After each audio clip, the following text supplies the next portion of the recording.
Welcome to the deep dive.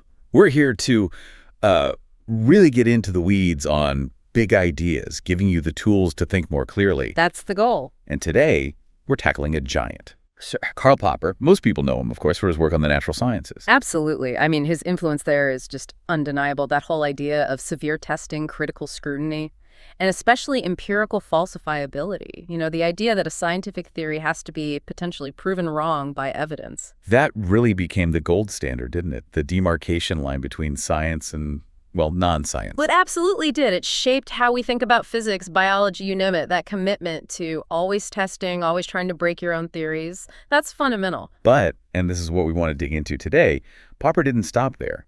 He actually spent a huge amount of intellectual energy on social inquiry, on how we study people and society. That's right. And it led to some really famous critiques, like his attack on historicism, the idea you can predict history's grand sweep, and his defense of methodological individualism. Very important stuff. Important, but maybe not his most original contribution to the social sciences specifically. Arguably not. And that's our mission today, to go beyond those critiques and really unpack what might be his most unique tool for social scientists.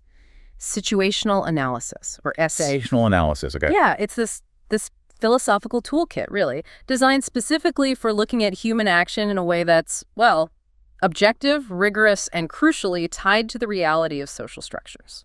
So this deep dive is about getting that framework, understanding how Popper thought we could analyze social explanations properly, rigorously. We'll need to unpack SA itself and get into its philosophical roots. Which means talking about his theory of worlds 1, 2, and 3, which can sound a bit strange at first. A little bit, yeah. But it's key to understanding how he thought about social reality and human action. So if you're looking for a way to cut through the complexity of social explanations, this is hopefully the place. Okay, let's get started. Let's unpack this. Right. So before Popper could really build up situational analysis, he felt he needed to pare down some existing approaches. He saw three main ways of thinking about social science that were, in his view, fundamentally flawed. Misleading, even dangerous. Potentially, yes. Leading to bad science, maybe bad politics, too. The first big one, the most ambitious, and the one he's probably most famous for refuting, is historicism. Okay, historicism. What exactly is that? It sounds like just studying history. Yeah, it sounds innocent. But for Popper, historicism was this specific belief that the main goal, the ultimate goal of social science is to make large-scale, long-range historical predictions. Like predicting the future of entire societies. Exactly. The idea is that if you just study history carefully enough, you'll find these hidden laws or patterns or rhythms, maybe even inevitable trends that dictate how society must evolve. Like, history is a script already written. And the social scientist is just trying to read ahead. That's the historicist's dream. But Popper's refutation, logically, is just, well, it's quite powerful. How did he knock it down? It boils down to knowledge. He argued very simply that we cannot predict the future growth of our own knowledge. Think about scientific discoveries, new technologies, even new political ideas. Okay, yeah. That seems hard to predict. Right. And since that new knowledge profoundly affects the course of history, think of the internet or quantum physics, the future course of history itself must be unpredictable in principle. Because if you could predict today exactly what revolutionary scientific theory we'll discover next year. You'd already know the theory today. It's a logical contradiction. So large-scale historical prediction based on discovering future knowledge is logically impossible. The future's open, epistemologically speaking. That feels neat. Almost too neat. Couldn't historicists argue back? Like, okay, we can't predict the specifics of future knowledge, but maybe we can predict broad trends, like a trend towards more complexity or more technology, even if we don't know which tech. That's a fair challenge, and it's exactly why Popper was so careful about distinguishing between genuine universal laws and mere conditional trends. This is crucial. Okay, laws versus trends. What's the difference for Popper?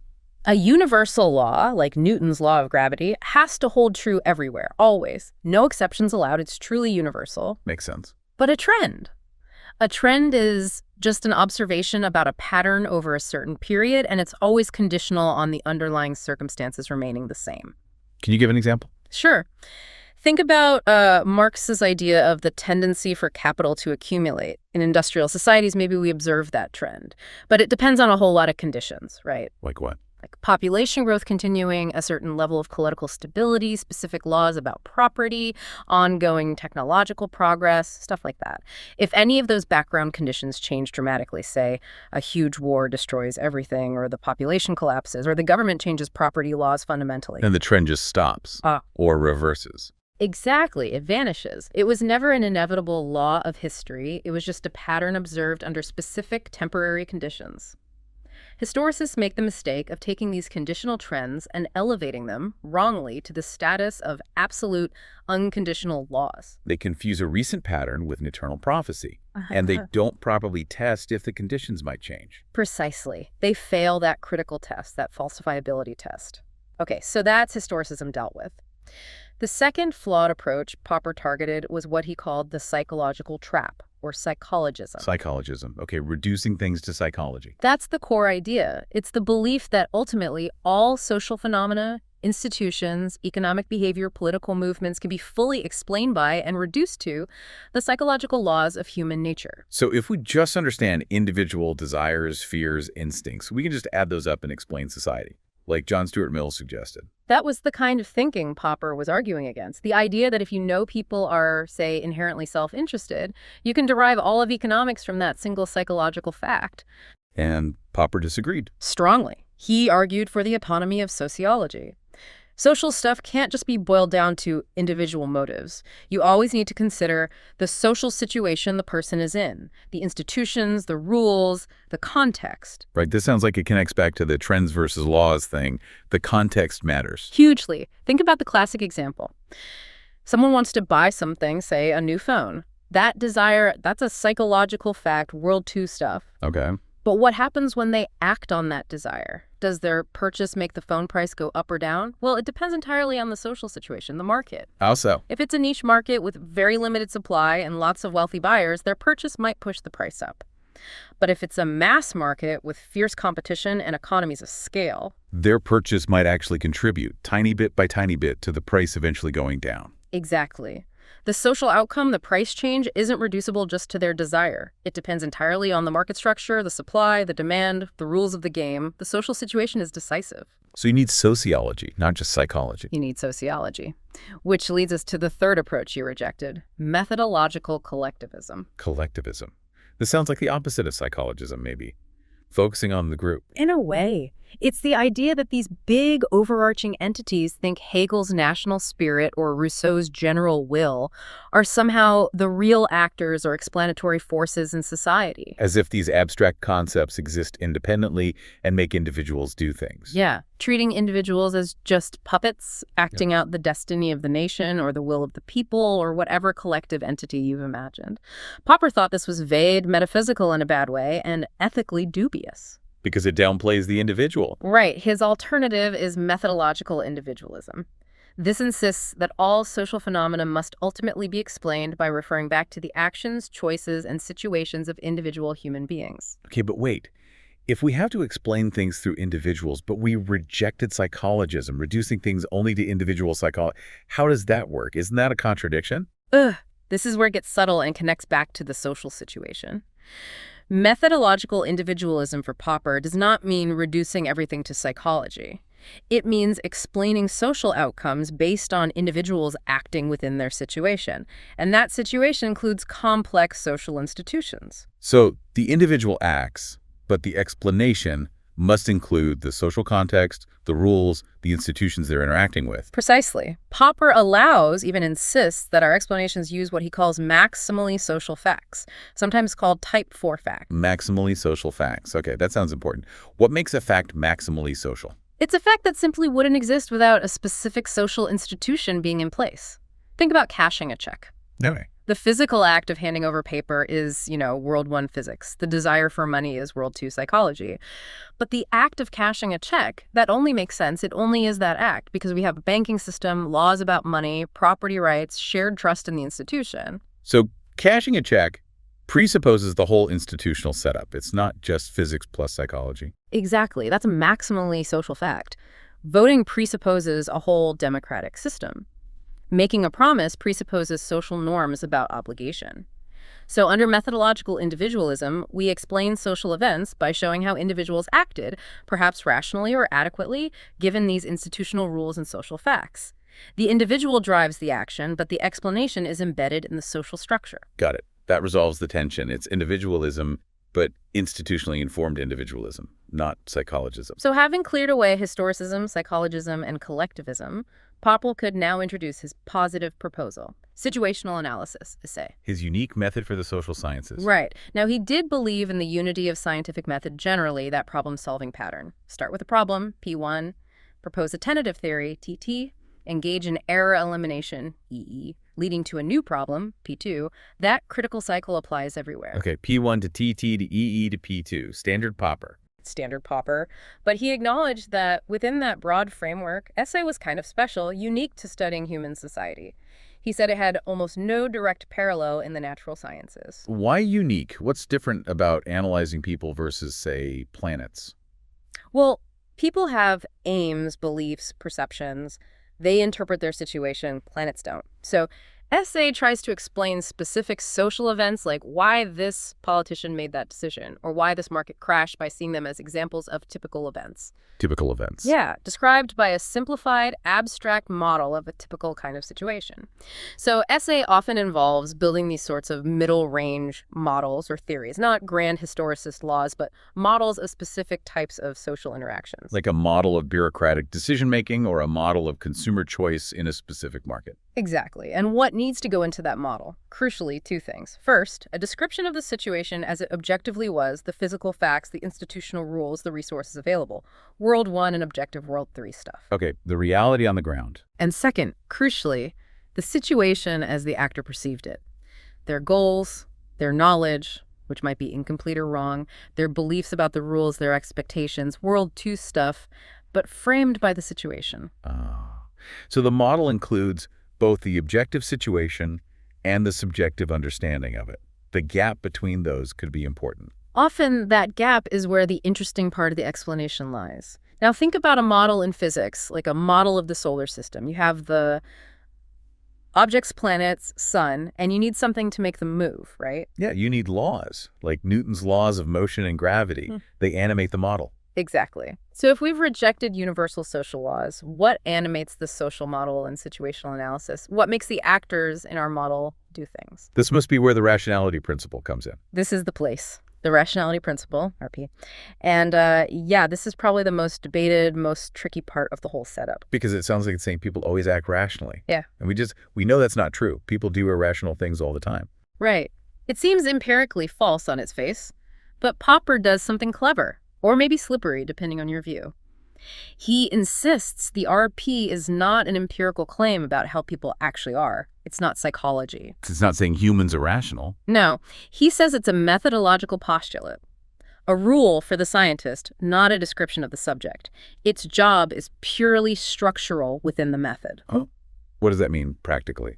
It means, as Popper put it, we must pack or cram our whole theoretical effort into an analysis of the situation, into the model. So, the scientist should assume the person acted rationally or appropriately given the situation as modeled. Yes.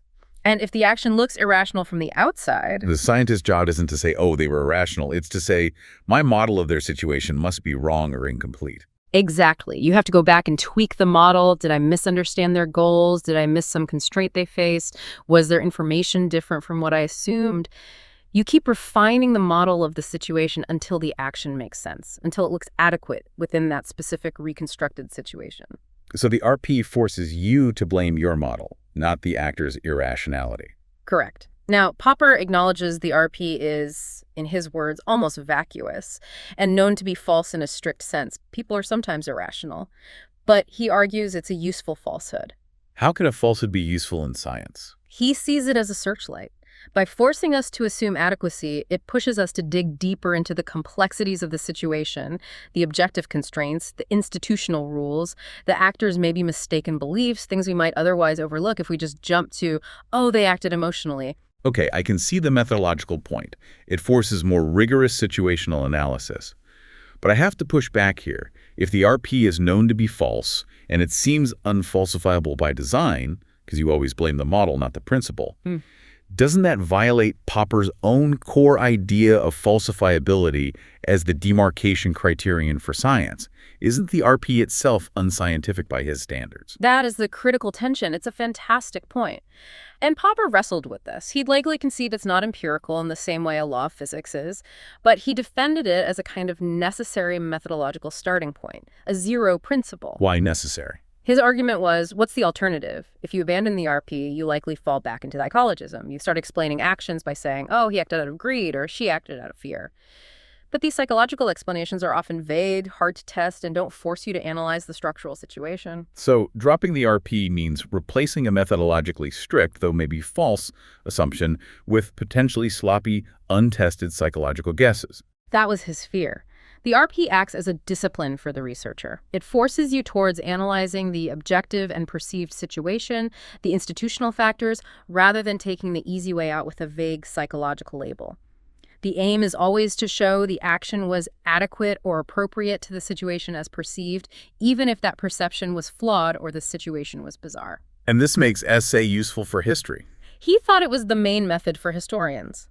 To understand, say, why Caesar crossed the Rubicon, or why Kepler held on to certain metaphysical ideas, you can't just judge them by today's standards of rationality. You have to reconstruct their situation. Precisely. Reconstruct the problem they faced, the information they had, the institutions they operated within, the beliefs and theories they held, even the metaphysical ones, like Kepler's belief in cosmic harmonies. Only then can you understand their actions as adequate responses to that specific historical situation. It makes the past understandable without imposing our own rationality onto it. Okay, so situational analysis relies heavily on understanding the situation, including institutions and maybe even theories the actors hold. To really make sense of this, you said we need to get into Popper's deeper philosophy, his ontology, his view of what's real. That's right. Because if institutions and ideas are central to the explanation, we need to know what status they have. Are they just useful fictions, or are they, in some sense, real? Before we get to his three worlds, maybe just quickly recap his view on knowledge itself. He wasn't an empiricist in the traditional sense, right? No blank slate mind. Definitely not. He famously rejected the bucket theory of the mind, the idea that knowledge just pours in through our senses and fills up an empty bucket. For Popper, the mind is active, a searchlight, not a bucket. So observation isn't primary. No, theory comes first. All observation is theory-laden. We approach the world with expectations, hypotheses, conjectures, often unconscious ones. We actively interrogate the world based on our theories. We don't just passively receive data. Knowledge progresses by proposing bold theories and then trying our hardest to criticize and refute them. And this critical attitude extended even to things that can't be empirically refuted, like metaphysics. He didn't just dismiss it like some other philosophers at the time. Not at all. This is really important. He strongly argued against anti-metaphysics.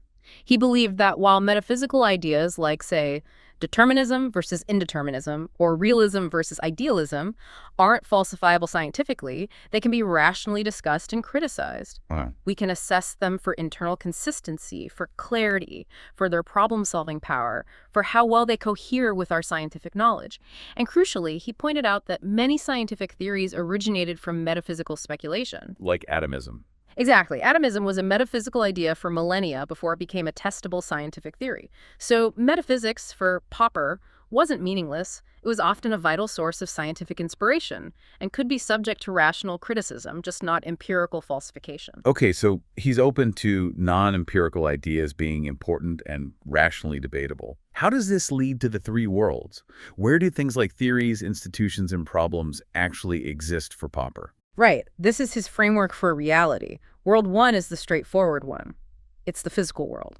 Rocks, trees, planets, human brains, chairs, buildings, material stuff. Got it. Tangible things. World two is the subjective world of mental states. Your individual consciousness, your feelings, beliefs, intentions, pains, pleasures, your personal, private experience. He thought this was real and couldn't be simply reduced to brain states, world one, though it interacts with them. It's autonomous. Okay, physical world, subjective mental world.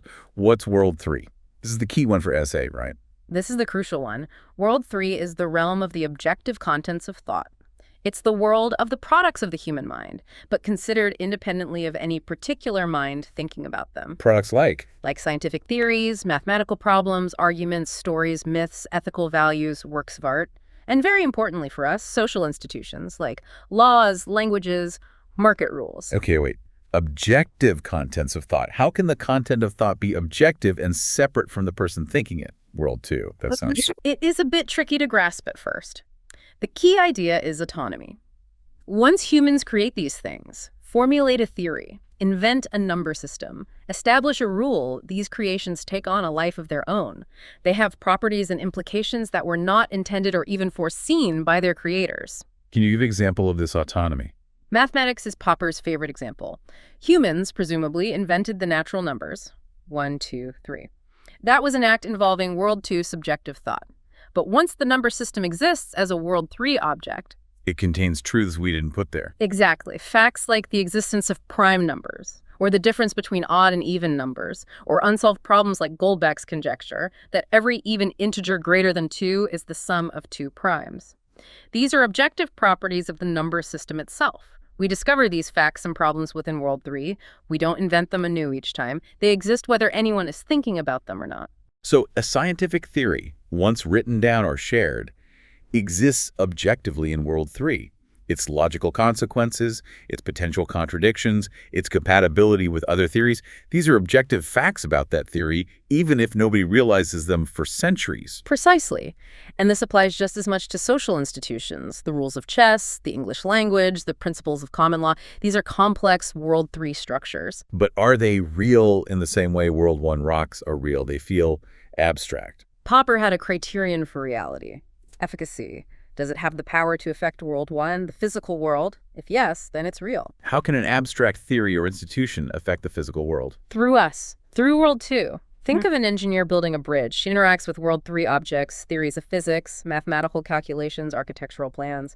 These objective W3 structures influence her World 2 mental state, her understanding, her decisions. And then her actions, guided by that W2 state, which was influenced by W3, lead to a change in World 1, a physical bridge gets built. Exactly. W3 minus W2 minus W1. The abstract theory had a real causal impact on the material world. Therefore, by Popper's criterion, World 3 objects like theories are real. And this gives us the philosophical grounding for the reality of social institutions needed for SA. Absolutely. We said earlier that methodological individualism needs maximally social facts based on institutions. Now we see why Popper felt justified in using them. Institutions like laws, markets, traffic rules are real, objective World 3 entities. He even called them more abstract than physical forces, but still real. Yes, because they undeniably influence our World 2 behavior and thus our World 1 actions. Think about stopping at a red light. The rule, W3, influences your decision, W2, which causes your car, W1, to stop. Popper described these institutions as being like furniture of our habitat, real constraints and structures we navigate. He emphasized them as barriers, obstacles, constraints, like walls. He did focus a lot on the constraining aspect, but as some later commentators pointed out, and it seems consistent with his ontology, World 3 entities, including institutions, aren't just constraints, they're also enablers. How so? Well, the institution of language constrains the sounds we can easily make, or the grammar we use, but it enables incredibly complex communication that would be impossible without it. The institution of science, with its rules of evidence and peer review, constrains what counts as knowledge, but it enables a level of objective inquiry far beyond any individual's capacity. So the rules of the road constrain where you can drive, but they enable traffic to flow relatively safely, which wouldn't happen otherwise. Exactly. Institutions both restrict and create possibilities for action. And understanding this dual role, constraint and enablement, is really key to applying situational analysis effectively. The actor is always operating within this real, structured World 3 environment, which shapes what they can and cannot do. Okay, so we have situational analysis grounded in this World 3 reality of institutions. You mentioned Popper saw it as generalizing the method of economics, right? Like marginal utility theory. Yes, he explicitly drew that link. He talked about SA capturing the pure logic of choice, which sounds very much like the foundations of microeconomics. Which naturally makes you think of modern rational choice, RC theory. How does SA compare to that? Are they basically the same thing? That's a really important comparison. They share roots, but they diverge significantly, especially on the definition of rationality. How is RC theory's rationality different? It sounds pretty strict, often mathematical. It typically is. Standard RC models usually demand instrumental rationality.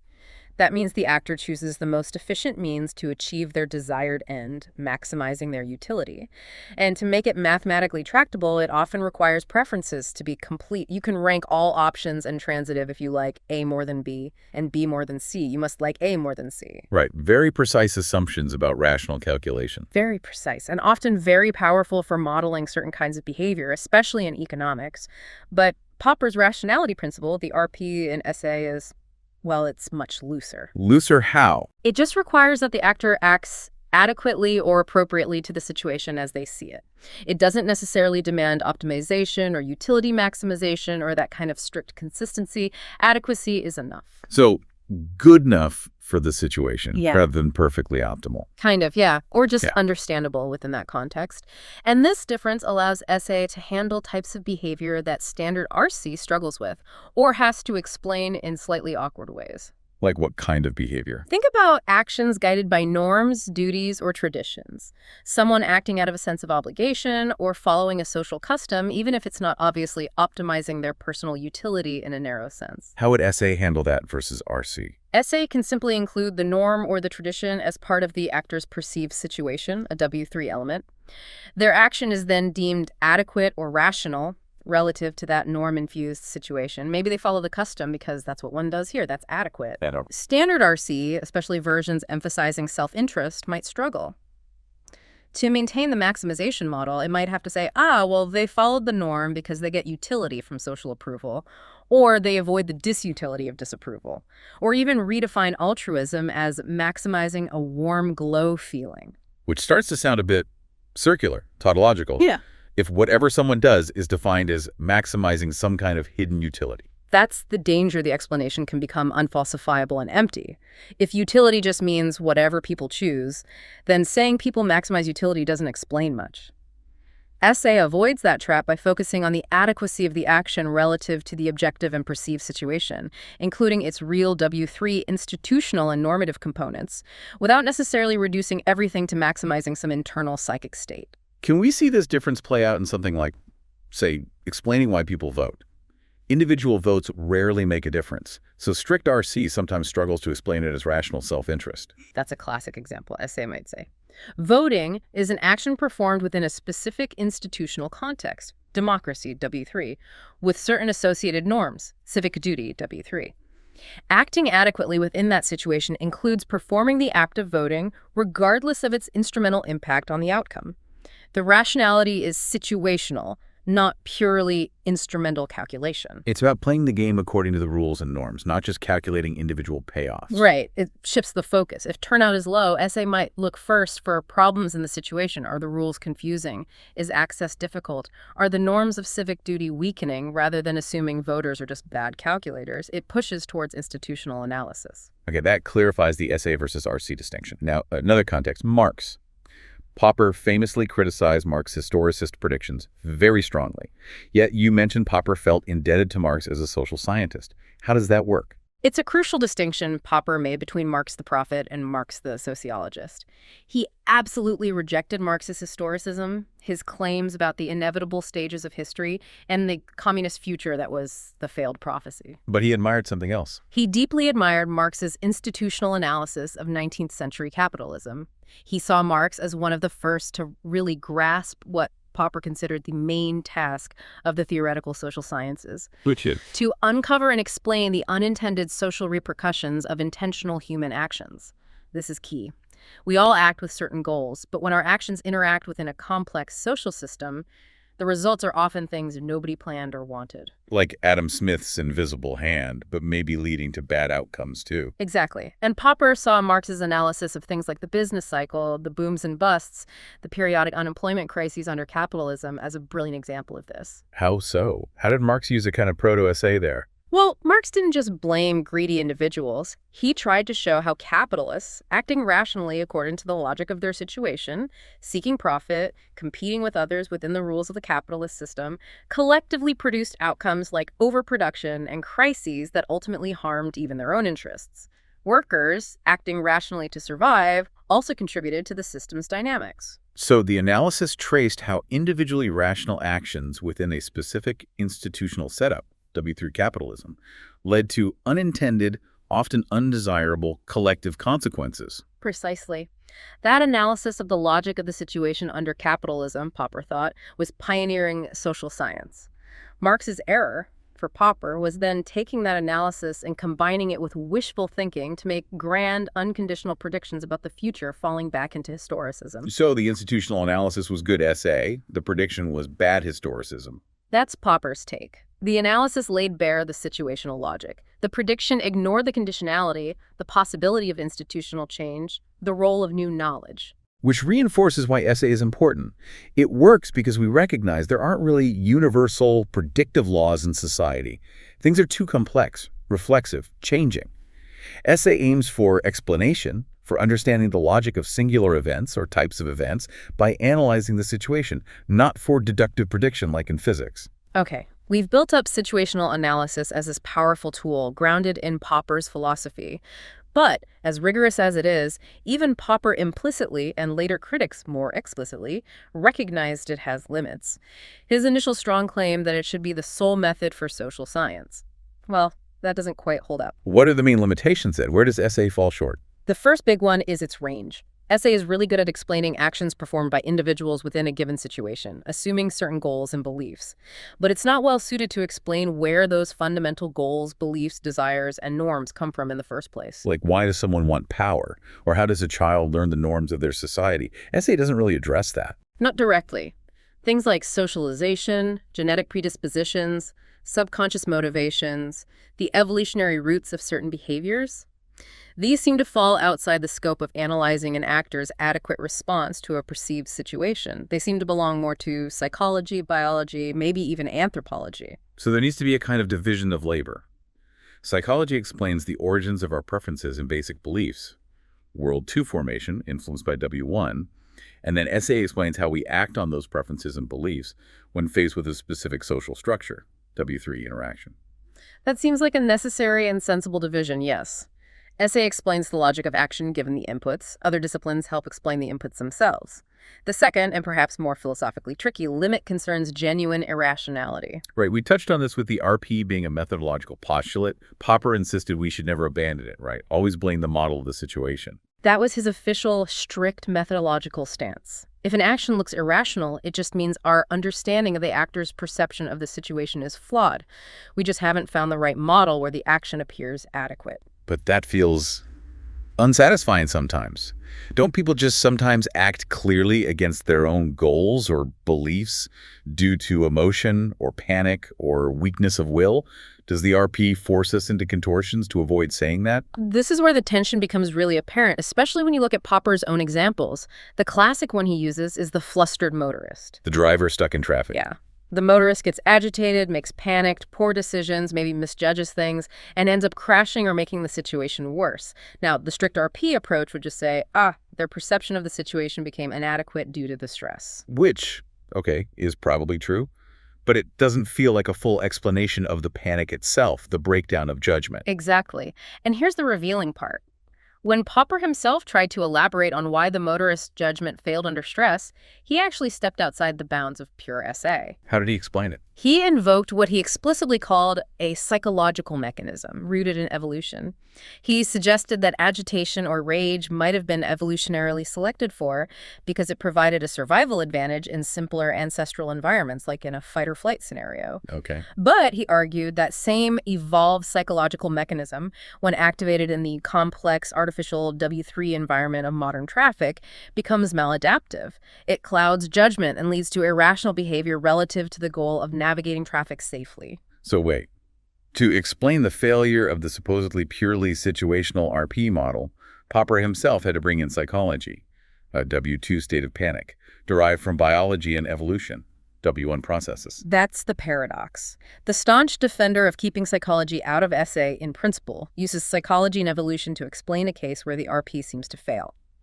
It strongly suggests that pure essay, relying solely on the RP and situational factors, is sometimes insufficient. Sometimes the problem is in the actor's mental processing, not just their perception of the external situation. That seems like a pretty significant concession, even if implicit. It does, and it led later thinkers, particularly those influenced by John Elster, to propose a kind of revised approach to using SA and the RP. What's the revision? Keep the RP, but know when to fold. Essentially, yes. The RP should still be the starting point. It's methodologically fruitful. You always try to explain the action rationally first by refining the situational model as much as possible. That forces rigor. But you have to be intellectually honest. If, after exhaustive effort, you simply cannot construct a plausible situational model where the action looks adequate, you should be prepared to say, okay, the RP failed here. We need a different kind of explanation. And that different explanation isn't just they were irrational, full stop. No, that's too easy and uninformative. Instead, you turn to specific, identifiable psychological mechanisms. Not universal psychological laws, but recurring patterns of irrationality. Exactly. Things like weakness of will, acrasia, self-deception, cognitive biases like confirmation bias, or emotional interference like panic or rage. Elster describes these mechanisms as frequently occurring and easily recognizable causal patterns that are triggered under generally unknown conditions or with indeterminate consequence. They help us understand how rationality broke down without claiming we have a predictive law of irrationality. Can we apply this to belief formation too, like Marxist predictions again? Absolutely. A key mechanism there might be wishful thinking. As we discussed, Popper implicitly suggested Marx's strong desire for socialism, W2, biased his analysis of the historical situation, W3, leading him to irrationally believe in its inevitability despite countervailing factors.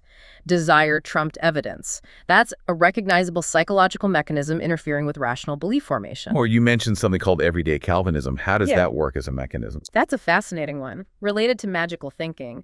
Often seen in high-risk situations like revolutions or maybe even extreme sports, a revolutionary might join the fight not because they rationally calculate their individual contribution will tip the balance, it probably won't, but because they irrationally believe their act of joining is somehow diagnostic of the revolution's ultimate success. Like, if I, a truly committed person, am joining, this must be the winning side.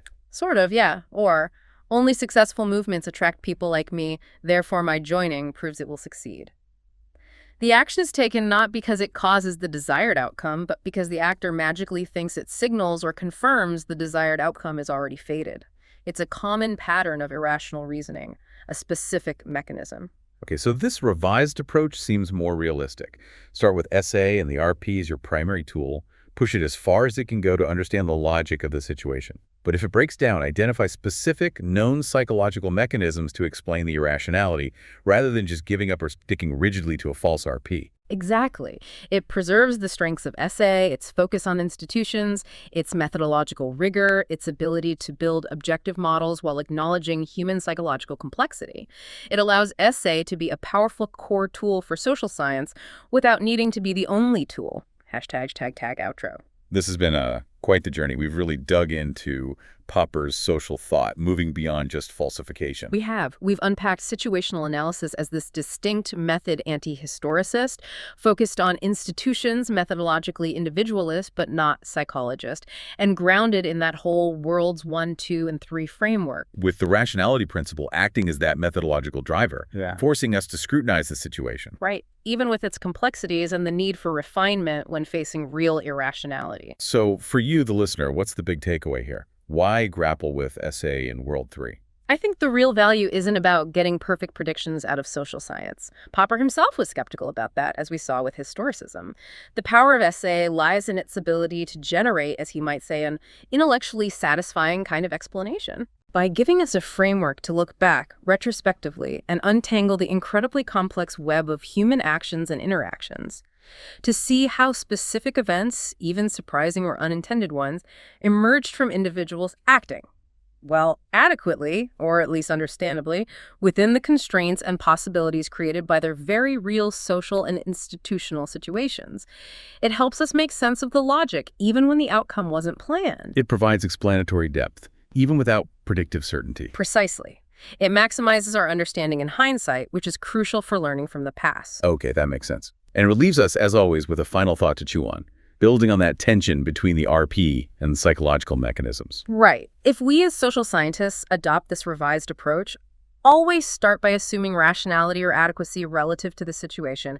Push that explanation as far as possible. And then if that fails, we have this growing toolkit of specific psychological mechanisms, wishful thinking, panic, biases, etc., to explain the apparent irrationality.